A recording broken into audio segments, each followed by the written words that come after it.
Get started. I don't know why Zoom is open.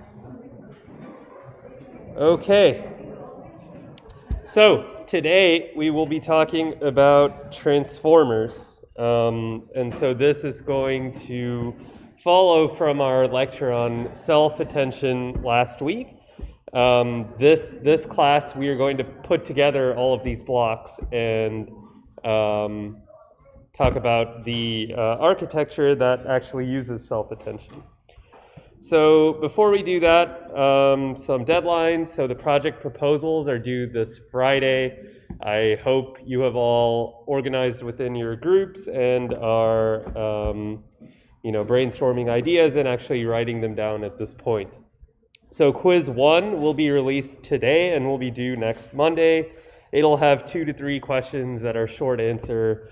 It's going to be released as a Google Doc. You'll just have to type up your answers and upload it to Gradescope. Okay. So one thing that I wanted to talk about quickly before we start the lecture on transformers is this concept of sequence-to-sequence learning. So some of you noticed that in your reading on the transformers, the model itself was proposed as a machine translation model. So you had an input sequence, like a sentence in some foreign language or some language. So in this class, we'll always assume that our source language is French and our target language is English as a running example. So we get a sentence in some language, say French, and we're asked to translate that sentence into a target language, English. And so this is an instance of a conditional language model. So what this means is that we've already talked about language modeling. It gives you a probability of some sequence. In a conditional language model, you want to condition the probability of your output sequence on some context. So it could be anything. It could be an image, it could be a piece of text. So in translation, your conditioning context is the source language sentence. So your language model is not supposed to generate text in the source language, right? It's supposed to generate text in the target language, but the only way in which it can generate a translation of the sentence is to actually condition its representations on the source sentence. So you can see here that our goal in a conditional language model, which is a sequence-to-sequence model, is to compute the English sentence, E, that has the max probability conditioned on some input French sentence, F. So this just factorizes into the chain rule the product of these conditional probabilities.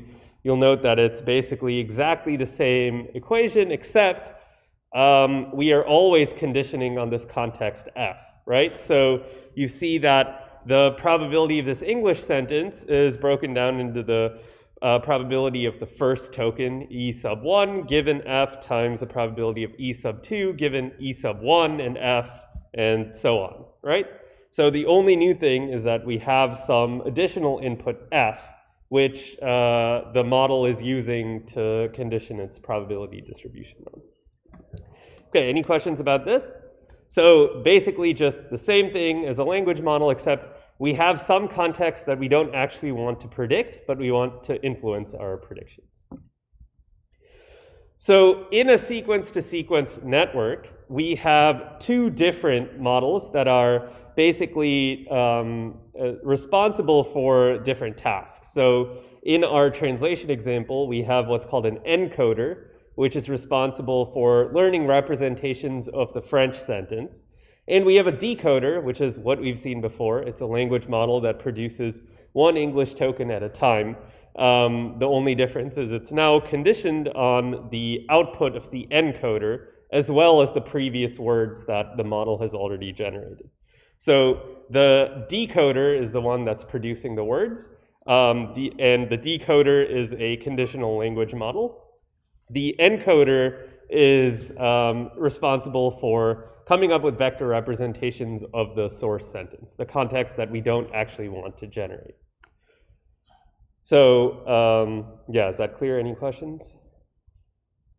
So many different NLP tasks can be modeled as sequence-to-sequence problems or text-to-text problems.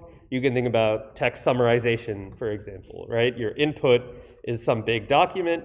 The output is a short summary of the document. So here, your encoder is responsible for coming up with some important information from the document and representing it into vectors.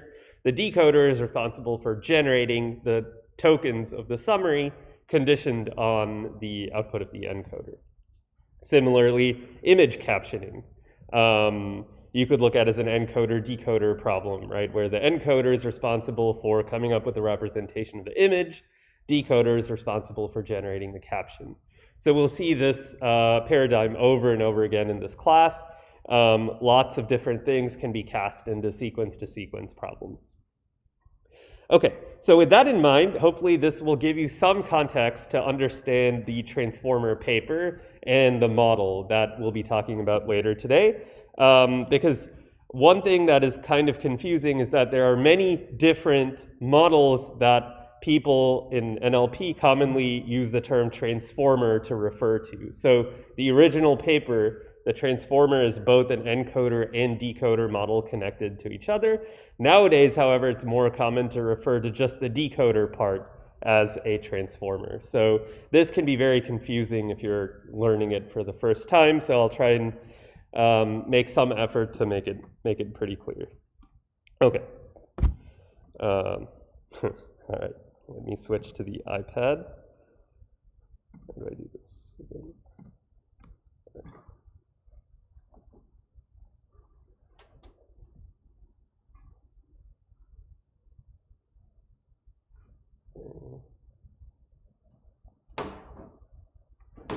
All right, so one thing that I wanted to do is first introduce the concept of a multi-headed attention.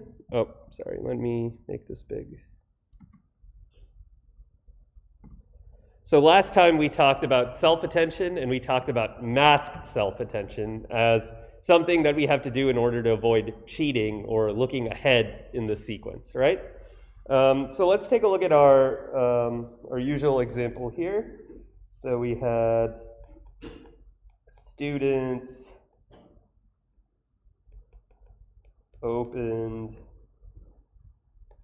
there. So let's start with a quick review of last time, but also add some new components now that we've already seen the basics of self-attention. So remember that these are word embeddings, C sub 1, C sub 2, C sub 3. And at the end of last class, a couple of you asked some questions about how this self-attention mechanism could represent word order within the sequence, right?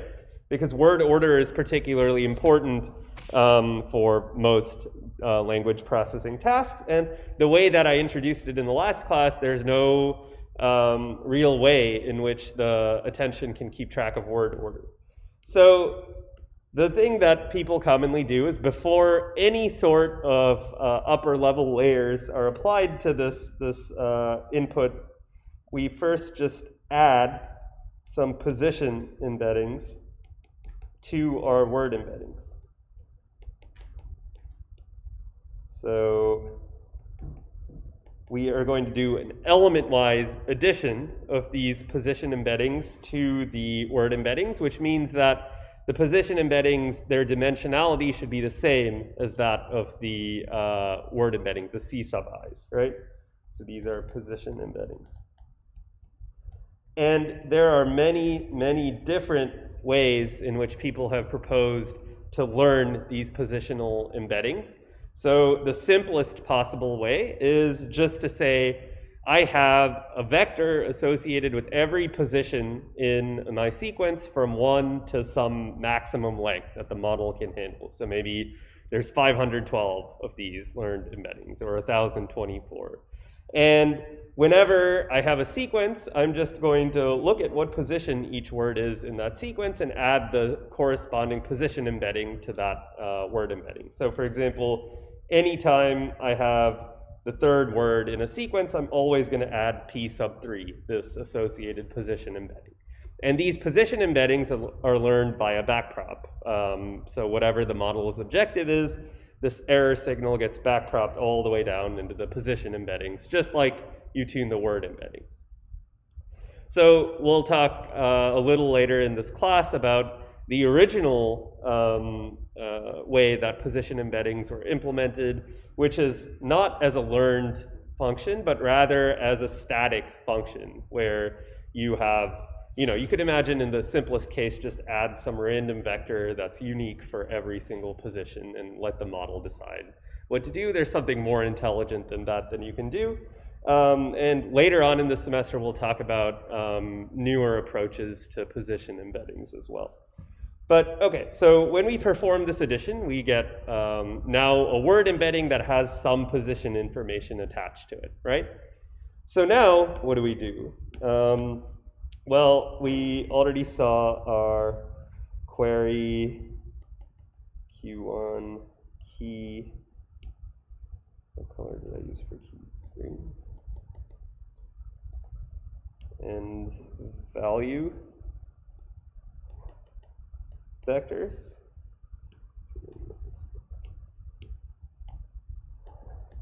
So we accomplished each of these projections with a separate learned weight matrix, right? W sub Q, W sub K, W sub V.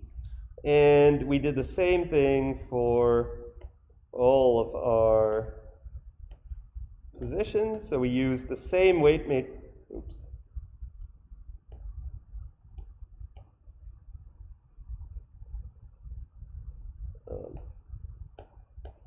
Sorry.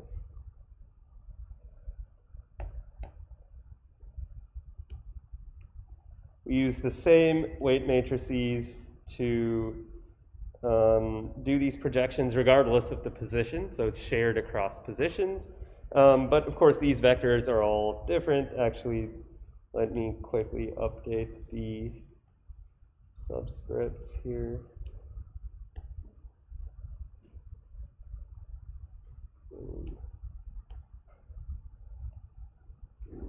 Okay, so we talked about this last time, right? And the way in which we use these is we take the query vector at every position and take the dot product between all of the key vectors up to and including that position, right? That's what our mask was accomplishing. So after we do our masked self-attention, for every position,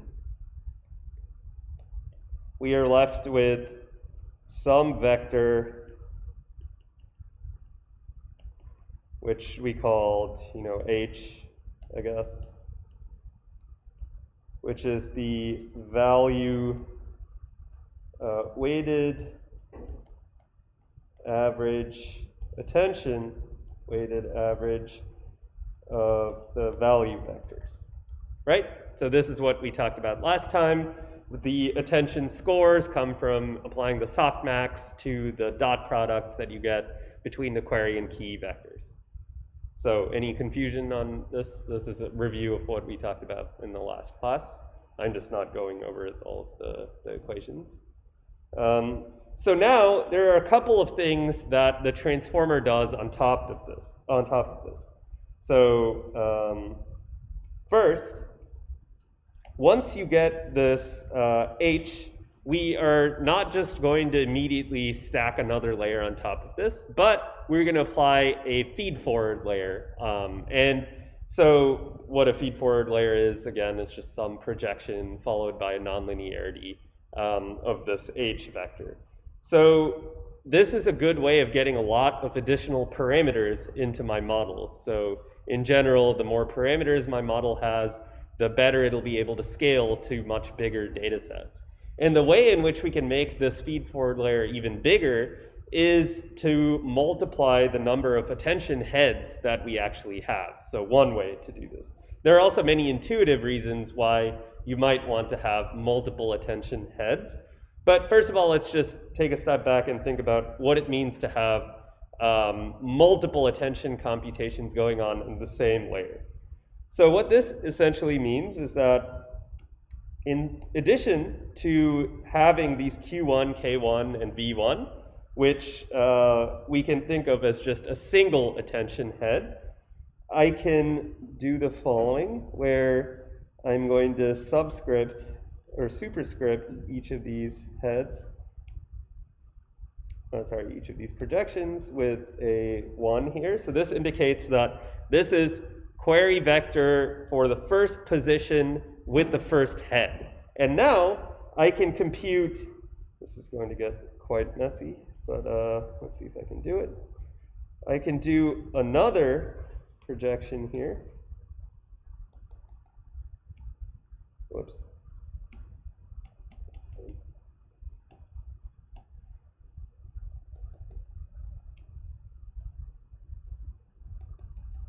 So here I have the value vector at the first position, but from the second head. And I have the key vector at the first position from the second head, finding the query vector at the first position in the second head. And how do I get these? So if I go down, I can explain. So let's say Q sub 1, 1 equals F of C1. F of WQ1, C1. And Q1, 2 equals F of WQ2, C1. So I just have a different weight matrix for the second head, which is going to give me Q superscript 2, as opposed to the one associated with the first head.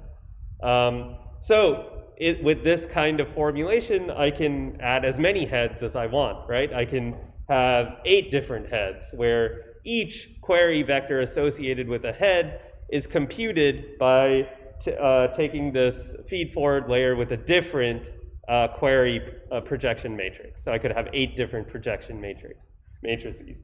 And what does this actually accomplish for us?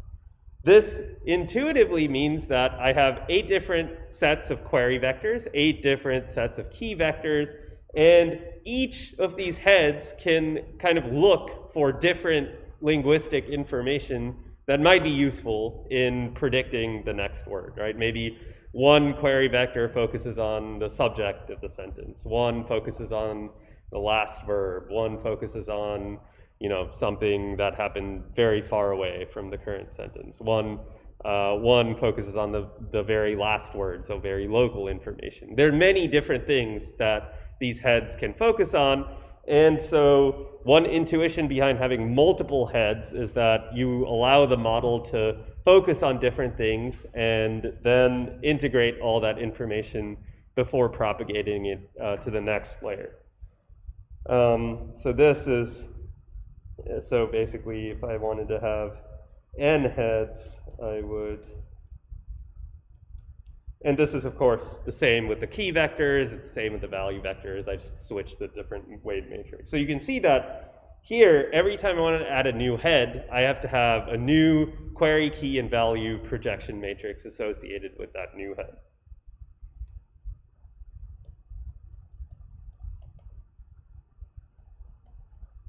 Okay, so at the end of the day, after I do this, and I'm going to do this for all of these time steps, I'm just not going to draw it because it's annoying.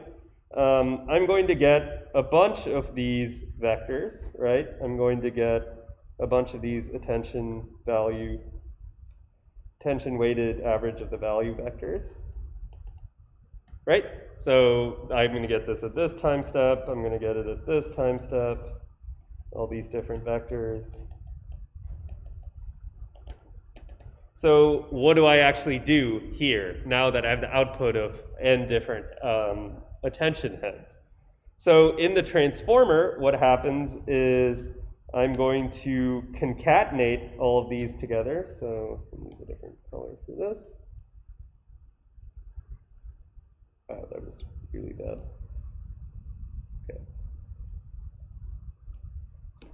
So when I concatenate these things together, this one could be the first head's output, the second head, the third head, the fourth head, and so on. So let me write that. Concat head vectors. And now I'm going to apply that feed-forward layer that I was talking about earlier.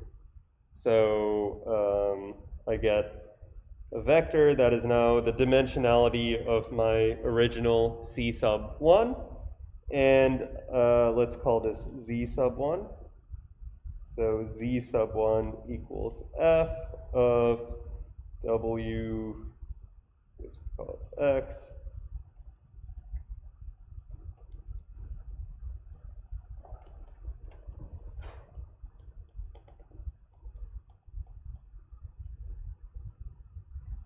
Okay, so I concatenate all the head vectors together.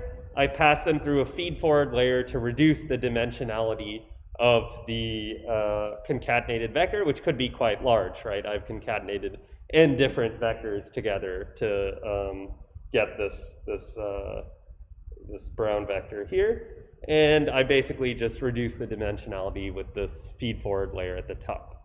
So now that I'm at this point, we'll go through the same process to get our Z sub 2, and the same process to get our Z sub 3. You now, if you understand what I just did, have an understanding of a multi-headed self-attention here. And all of the self-attention computations at each head would be done with the masking so that none of the heads is looking in the future anywhere to leak information about the word that is trying to be predicted. All right, so let me stop here and see if there's any questions before I move on. Why can't one head vector include all of the information that we're looking for? Okay, so it's hard to explain because it's basically an empirical observation that adding more of the head vectors seems to help performance. There's also the analysis that people have done that show that different head vectors tend to look different at different parts of the sequence. While where I say look, I mean they assign high attention probability to different parts of the sequence. So if you observe increasing performance with your model as you add more heads, you also observe that the heads have different behaviors. You might assume that having the ability for the model to focus on different parts of the sequence is critical in improving its performance, and this is one way to do that. While calculating Z1 is a positive, do we also restrict, can we remove X from X value, maybe they're not significant enough? So, I forgot to repeat the question. The question here is, when I'm computing this Z1, could I remove some of the H sub 1? Maybe the head representation is irrelevant. But that could all be handled by this feed-forward layer here. Like if one head, for whatever reason, is useless, then the feed-forward layer might learn to not put enough of the representation from that head into the final Z sub I vector. It's not like we're manually deciding which one of these is most important. In practice, a lot of these heads are redundant, so they look at the same thing. Their representations are very similar, so people have developed a lot of ways to prune the heads at test time to make the model faster. Like maybe you don't need to compute all of these head representations, but some of them are critical to the performance of the model. Other questions?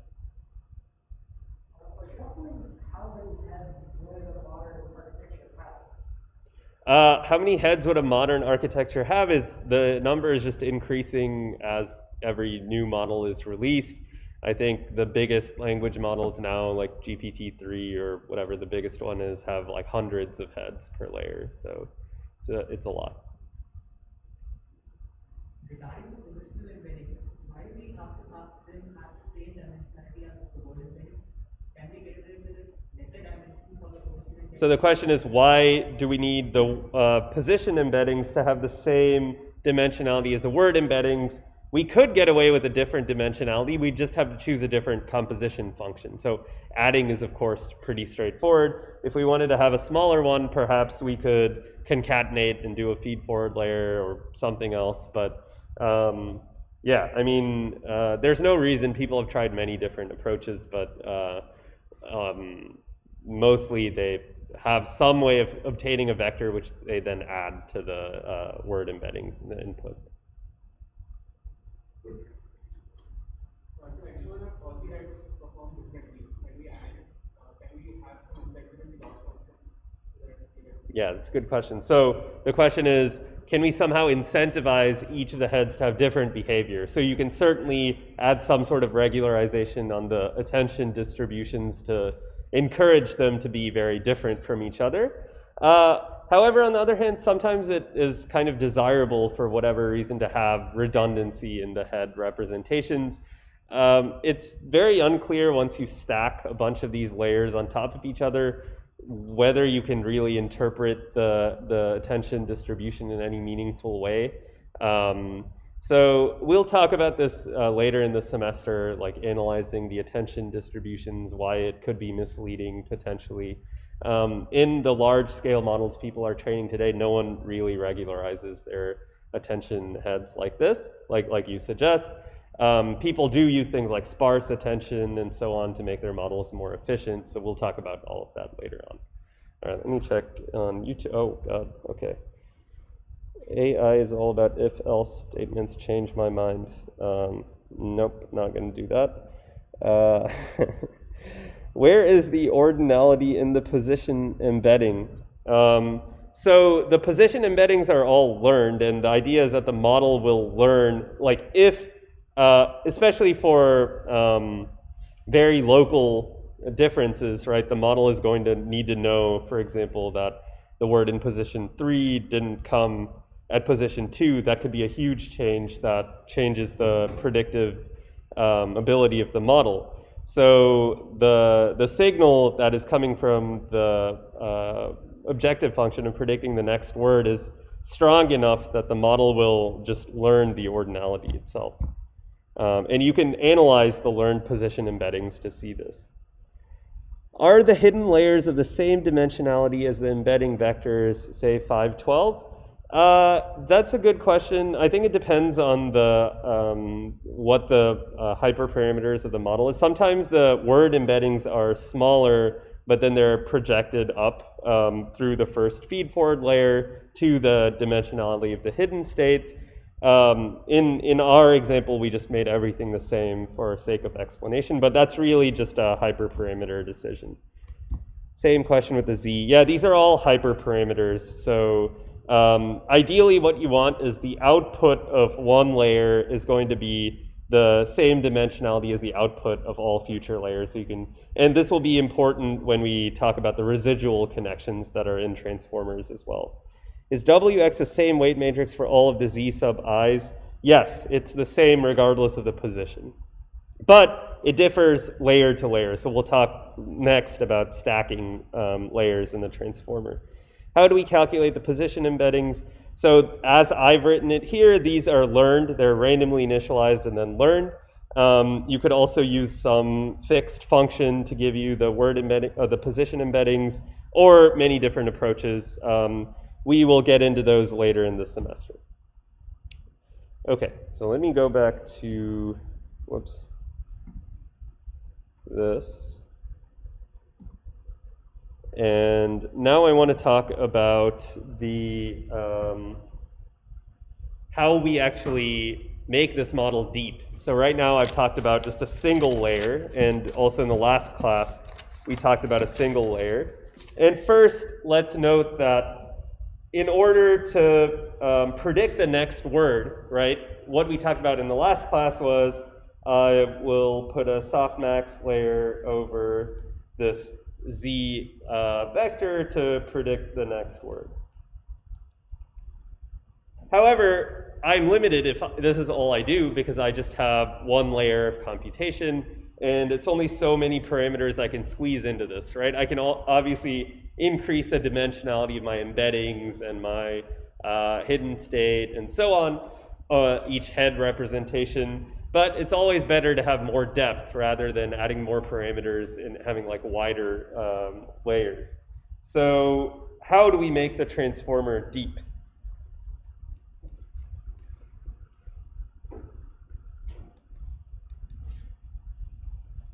So here I'll just draw our standard, actually, why would I draw it? I will just copy it from here.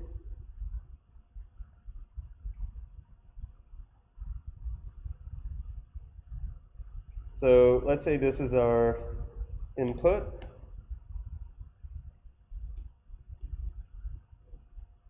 And I'm going to just ignore all of those computations we drew and instead kind of summarize them as here I get my multiple head vectors.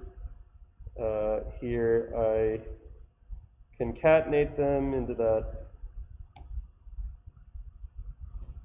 ground vector, and then I pass it to the feed forward layer. Whoops, I'm going to get this same size representation to get my z sub 1. So I'm just going to say that this whole computation that occurs here, so this is multi-headed attention, concat plus feed forward. We're going to just call this a, oh sorry, I should also add that this is masked multi-headed attention. Remember, we're using the mask. So I'll just put this into a block here and say masked. Oops.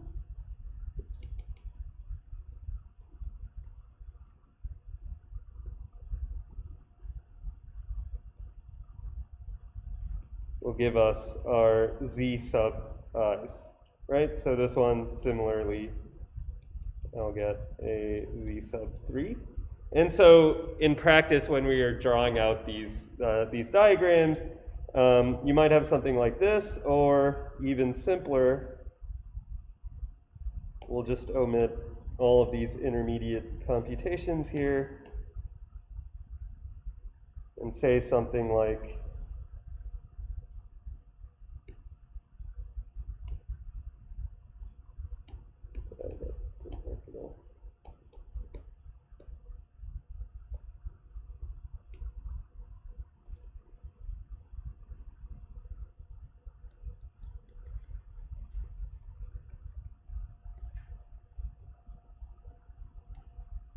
so we might draw it out like this. So this block here just abstracts all of that computation that we've seen earlier on in this class, right?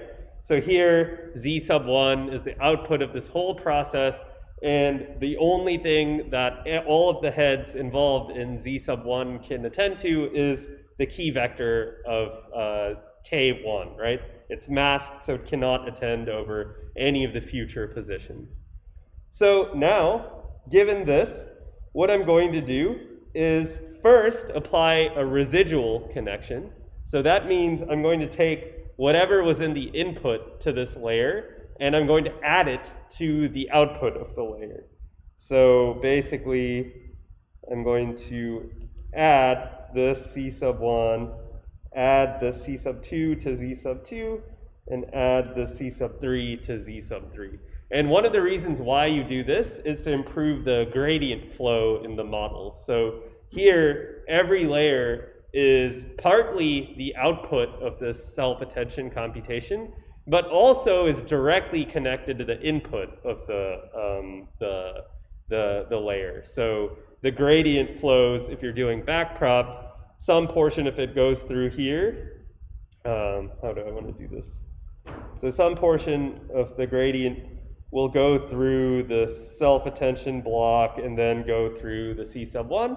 But another part will just flow through this residual connection directly and avoid all of those complicated attention computations that are happening in the attention block. So in general, these residual connections, which I'll write these over here, residual connection, were developed to help with gradient flow, which enables us to train much deeper models as a result.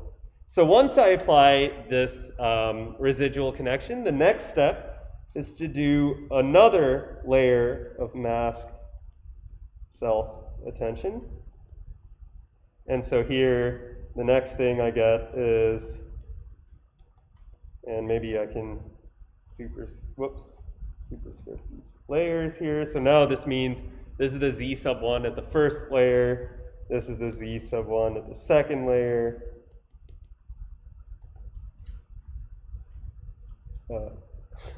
Sorry.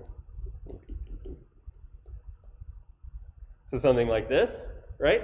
And now I apply this residual connection here. So I'm going to add my first layer outputs to my second layer outputs. and I get something like this. And you can see how I can just keep stacking up these self-attention layers. But it also gets more complicated to understand what the attention is doing here, right? Because at the second layer, now my attention heads are attending over key query value vectors that are projected from the first layer's output. So to make that more clear, how do I compute z sub I at the second layer? I'm going to make a new query vector. Maybe I'll just skip the vector part. Q1, K1, oh, Z1. So here, these projections are now, the matrices are unique to the second layer. They're not the ones used in the first layer. So you can see that I'm now adding a new set of parameters. Every time I add a new layer, I have a new set of weight matrices, one for every layer and one for every head. So as I get deeper and deeper, I get more and more model parameters injected into my eventual language model. Does that make sense? I kind of skimmed over that, but I don't really want to draw these projection things again. So let me know if you're confused. So if you keep adding the residual projection, would the z vectors of later layers kind of keep getting larger and larger?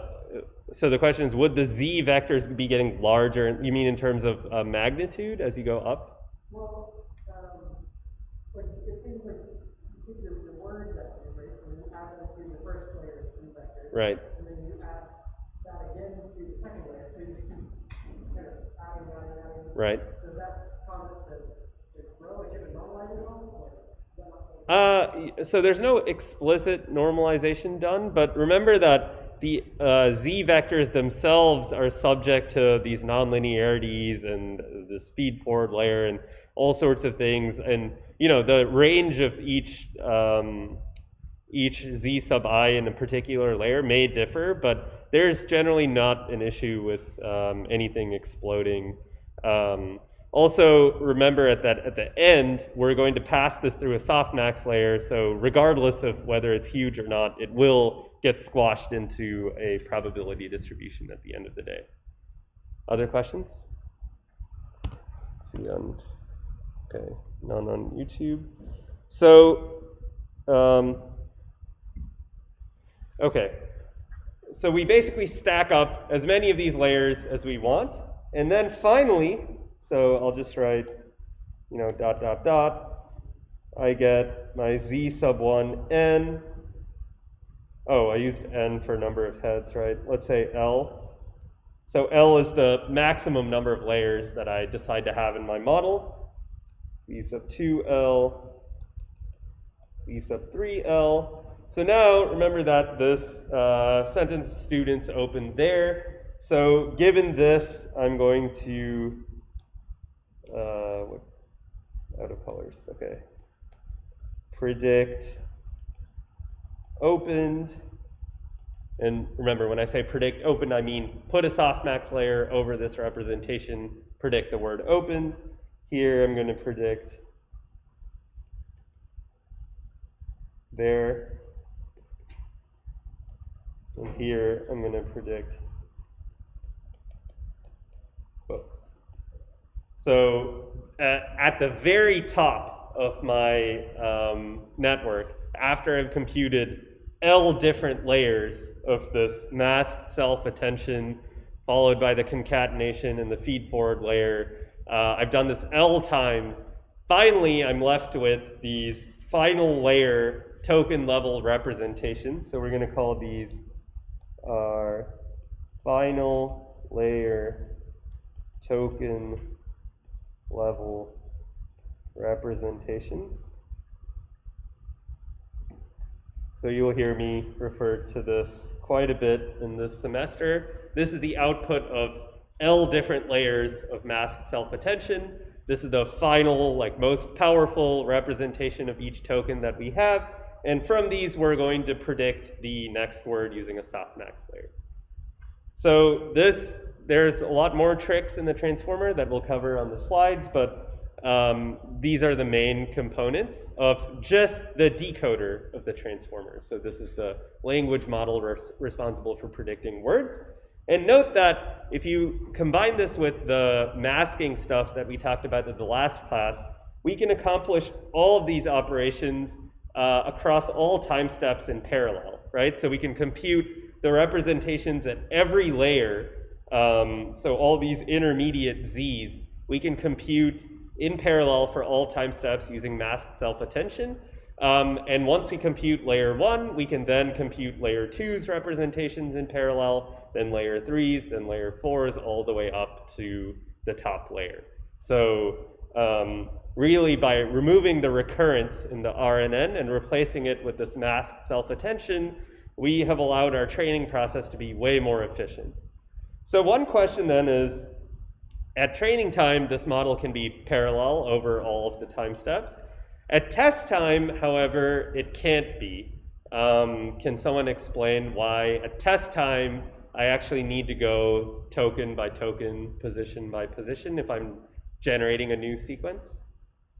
The token final layer token will be like an input to the next word. Yeah, that's exactly right. So at training time, I actually know all of the words in the sequence ahead of time, right? I already know when I'm predicting the word student, I know that the next word is opened. I know that the word after that is there.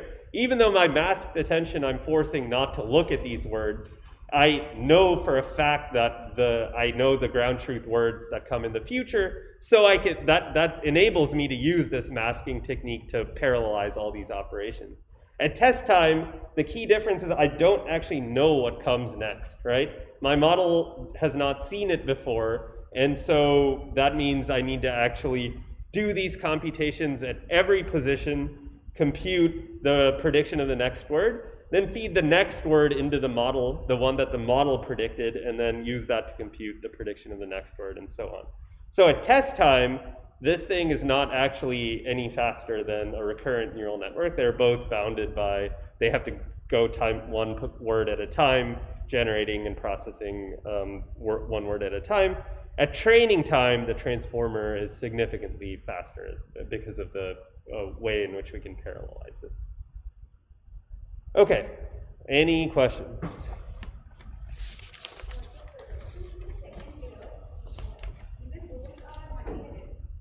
Yeah, so all of the layers here are using multi-headed self-attention. So yes, these Q1, K1, V1 will have one for every head, new parameter matrix associated with that head and that layer.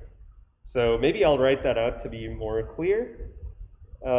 At every layer, at every head, there's a different WQ, WK, and WV. So every time I add a new layer, I'm going to have n new heads. Each of those is going to be associated with a new set of WQ, WK, WV projection matrices. Other questions?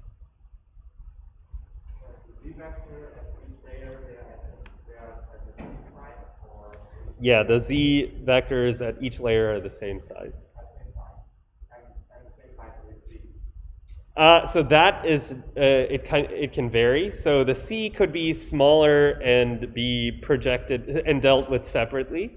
But in this diagram and for all problems on exams and stuff, you can assume that the C vectors are also the same size. Practically in implementations, they may be different, but.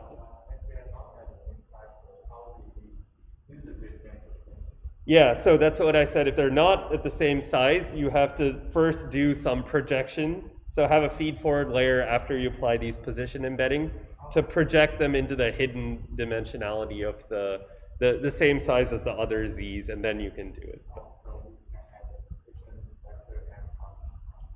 Yeah.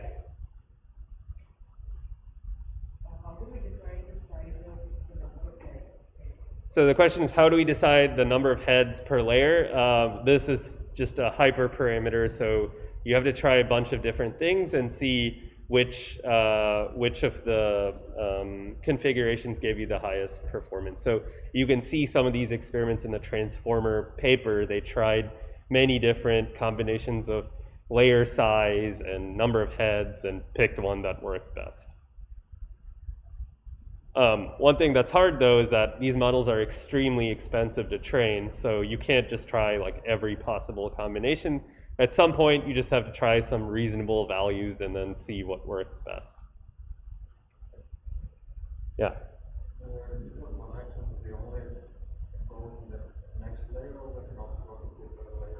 No, the residual connections are usually just between the adjacent layers. I think you could probably add them to arbitrary layers, but in computer vision, there have been many other variants of these proposed. Like you could concatenate all previous layers representations with the current one and then apply a feed-forward layer. I think this is called DenseNet or something.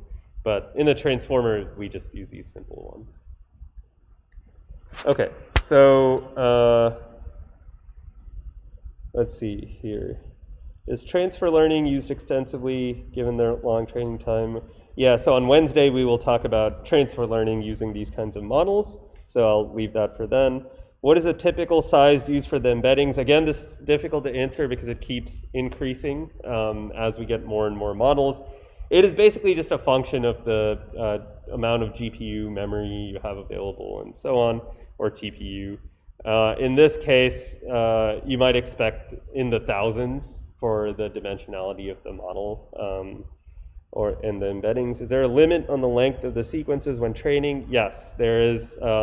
So during training, GPT-3, for example, was trained with 2048 tokens as the max input size. There are longer context models that can go up to 8K or I think even 16K now tokens, but we're still capped by some max, which depends on the memory that you have available on your GPU. All right, so the last thing that I want to do on the iPad, and before I completely run out of time, is quickly explain the sequence-to-sequence setup with transformers. Yeah.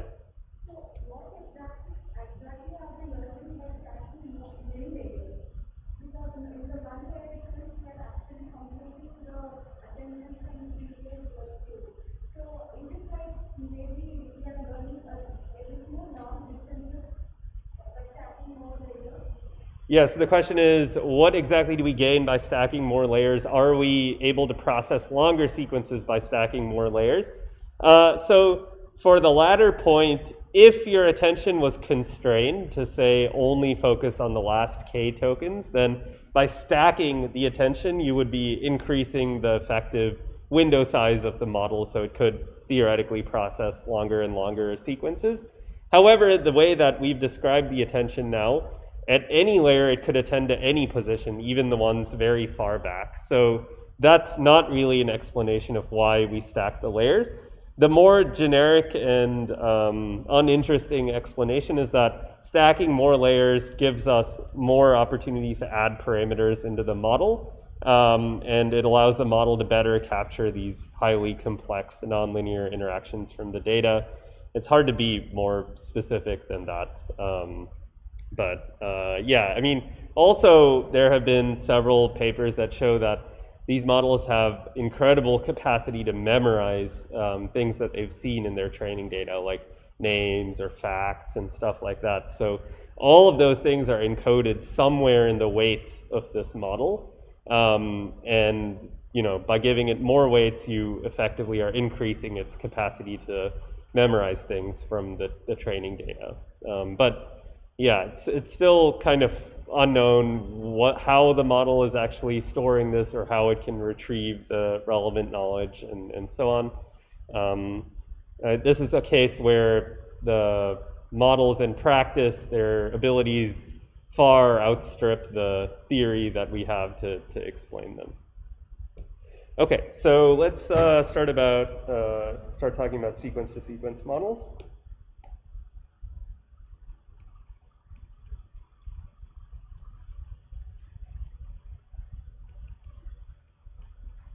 So remember in this, oh, I should finish writing before talking. So remember in our initial couple slides that we had at the beginning of this class, we talked about this French to English translation setup, right? So here we can perform French to English translation with transformer models. We're just going to introduce one new concept to do this. So let's say I have a French sentence, F1, F2, F3. So these Fs are just the word embeddings associated with the French sentence. So they're like the C sub I's, but now I'm going to split them up to, and we have our English sentence. So when we do this and we're generating something, the first token of the output is always the start of sequence token. And then we have something like E1, E2, and so on. So these are the English words. So in a sequence-to-sequence model, I don't just have one network, I have two. I have one that's dealing with the input sequence, here the French sentence, and I have one that's producing the output sequence. So let's start with the French text. This is the responsibility of the encoder. So encode French text. And the decoder, on the other hand, is responsible for generating English sentence. So note that the encoder is not doing any generation. Its goal is just to represent the French sentence in a way that is useful for the decoder. And we'll see now how the encoder and decoder are connected to each other to facilitate the decoding process. Okay, so we're going to add our positional embeddings and so on. I'm not going to draw that. And this, in the encoder, we are going to use unmasked self-attention. So the exact computations that we saw above here, except we are not going to apply any masking. So the representation of F1 can look at F3, the representation of F2 can look at F3, and so on. Why does it make sense in the encoder to have unmasked self-attention?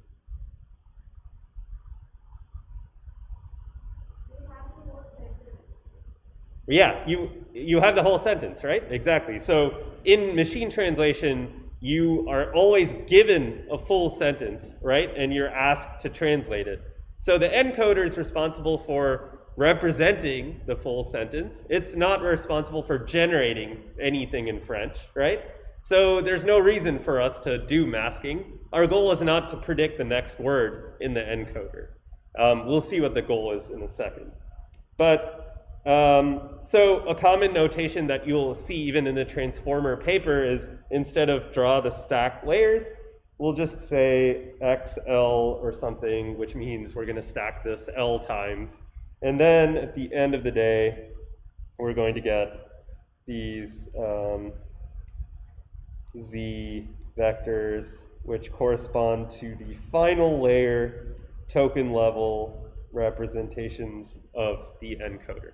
So now, in all of the stuff that we talked about to this point, we had a softmax layer here on top of these Z's to predict the next word. In the encoder, we don't have any sort of softmax layer. We are not doing any prediction here. So no softmax layer. And this is why we don't have to use masked self-attention. There's no objective here forcing us to predict the next word. So let's now switch over to the decoder for a bit, and then we'll see why the encoder is even useful. So our decoder starts as usual with masked self-attention. So remember, our decoder, unlike the encoder, is actually trying to predict the next word. So we have to use masking. Otherwise, we will be cheating and telling the model what it needs to predict. But now we get some intermediate representations here after the masked self-attention. And the next step is to connect these representations to the French sentence, right? To the output of the encoder. So currently, the decoder has no knowledge of the French sentence at all. It's just been computing mass self-attention on the English words. But the decoder needs that critical information from the French sentence to do the translation, right? Otherwise, it has no idea what it's translating. So the way in which this happens is it's called cross attention. And the only difference between cross attention and self attention is that the keys come from the keys and values come from a different sequence than the queries. So here we have, say, Q1, Q2, Q3. This is accomplished, using your normal learned projection. But then we have our K1, K2, K3.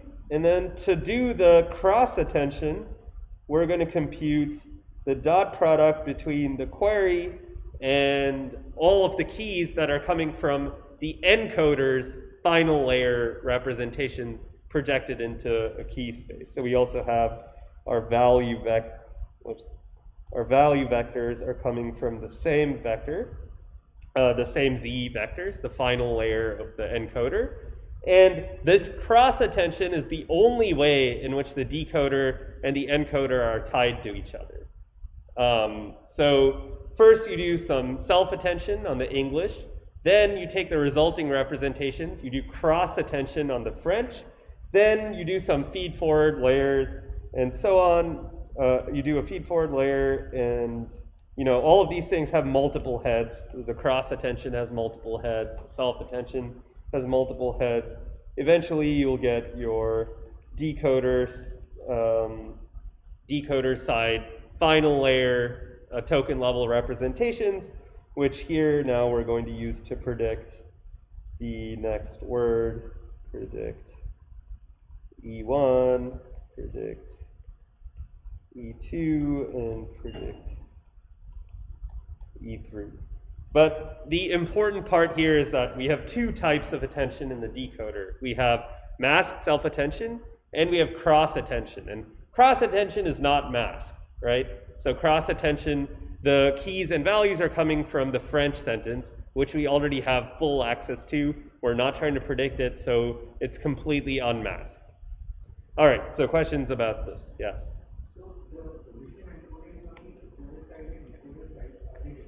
Oh, yeah, good point. So the position embeddings on the encoder side are different than the ones in the decoder side. Yeah.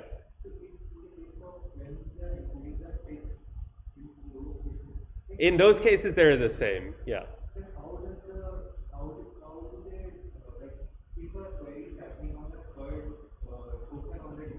Uh-huh.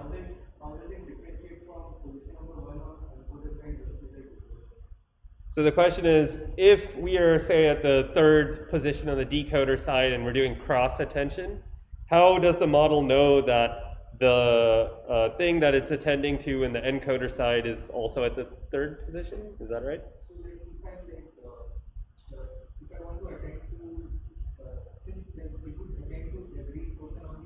Right.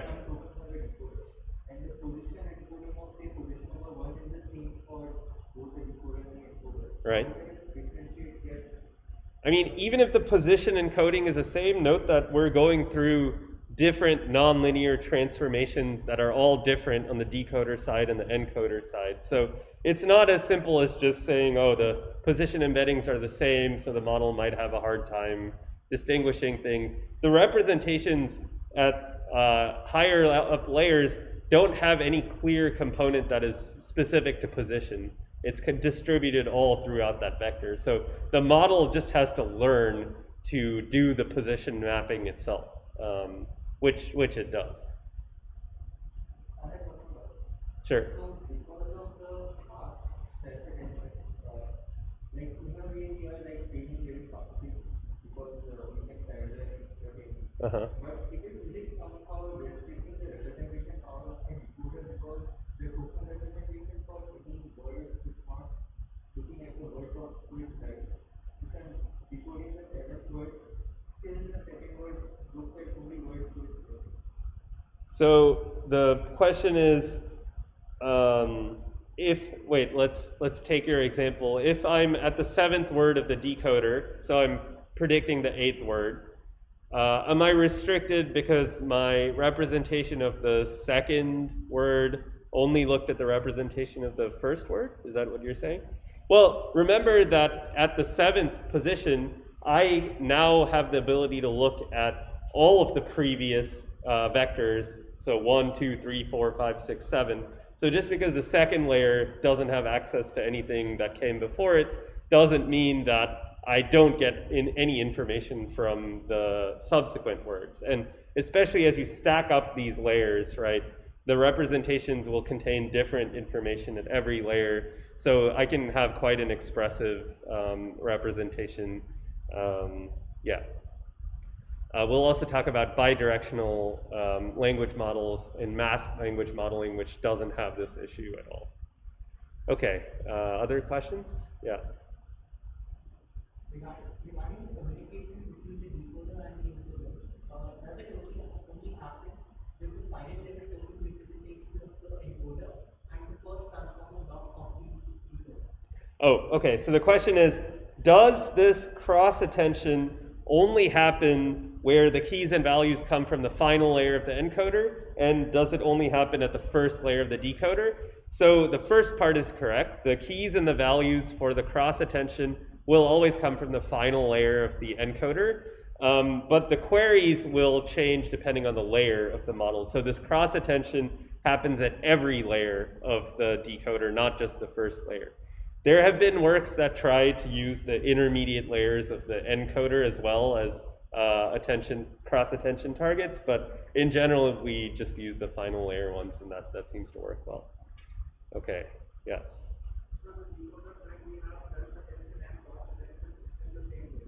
Yes, that's right. At the decoder, at each layer, maybe I'll even write that to make it more clear.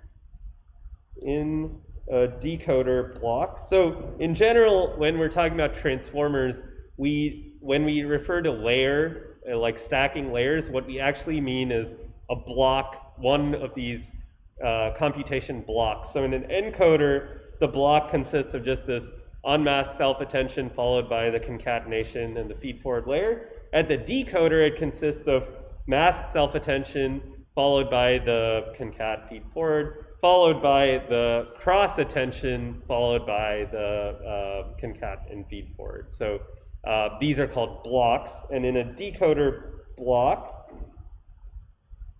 we perform both masked self-attention and cross-attention. And then only after we perform these two things do we do the residual and then stack another of these decoder blocks on top. Yeah. Yeah, last question.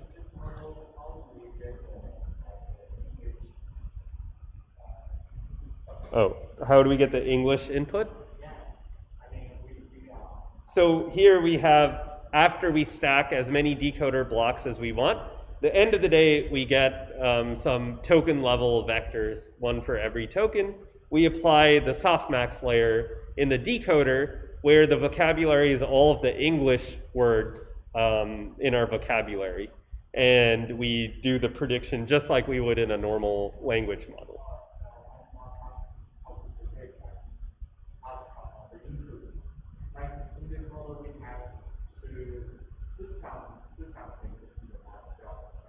Oh, you mean like how do we get this input on the like this stuff? Yeah, so during training time, again, remember that we already know the ground truth English translation. So to train a machine translation model, you have to have a lot of pairs of French sentences and English translation. So that's why we can use our masked self-attention. At test time, we have to put the words one by one, get the prediction, and yeah.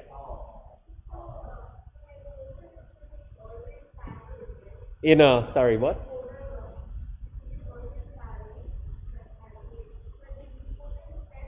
In the encoder. Yeah, so the encoder will always be parallel and of course in an encoder we're using unmasked self-attention, right? So it'll always be parallel at test time, but the decoder cannot be parallel at test time. Yeah, that's a good question. Yes.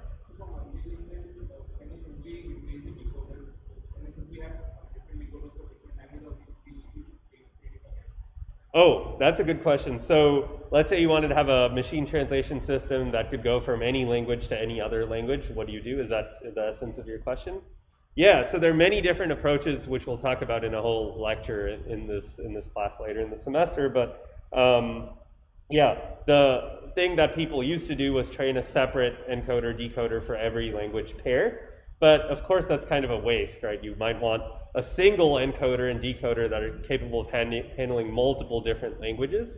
But then the question becomes, what kind of vocabulary do you use? Because all languages have different sets of words and rules, even like what is a word, how is it tokenized, and so on. So there are a lot of these decisions, but nowadays some of the best models are these kind of many-to-many translation systems where you just have one model, it's trained on a huge diversity of different languages and is able to translate from any language to any other language. So we'll get into, it's a little more complex than what I can explain in this. Oh, this is my, wow, interesting. All right, we have 7% battery and 7 minutes left in the class. So I think we'll probably have to continue this lecture on Wednesday, but I just wanted to give some information on the figures in the transformer paper so you can understand, hopefully with what we've done on the iPad. Oh, I gotta change this. Hopefully with what we've done on the iPad, we can now make sense of these diagrams. So you probably saw this and was like, what is this? This is ridiculous. But now we can actually understand what this is saying. So the left block here, this is referring to the encoder of the transformer.